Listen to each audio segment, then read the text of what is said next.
Le tribunal de commerce de Bordeaux a prononcé la sortie de ce redressement judiciaire. Pour nous, c'est un pari gagné, puisque nous avions acheté ce groupe avec la volonté de le redresser. Il était très très mal en point.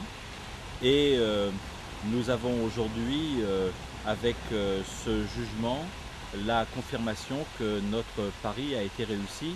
Ça nous donne bien sûr une bonne crédibilité pour développer maintenant notre société dans le sud-ouest et ailleurs. Ça va bien sûr rassurer nos clients, mais la plupart nous continuent à nous faire confiance. Ça fait plaisir au personnel qui s'est beaucoup mobilisé pour réussir ce pari.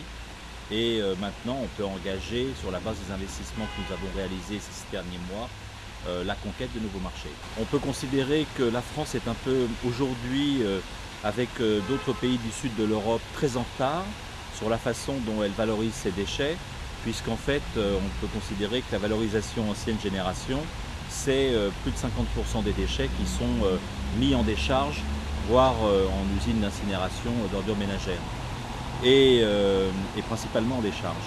Et la nouvelle génération, c'est qu'on cherche vraiment à sortir la valeur matière et énergétique des produits que nous collectons.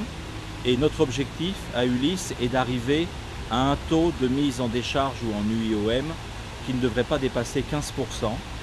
Tout le reste ayant une valeur, encore une fois, soit en recyclage matière, soit en produit de substitution pour le combustible, qui est une de nos spécialités.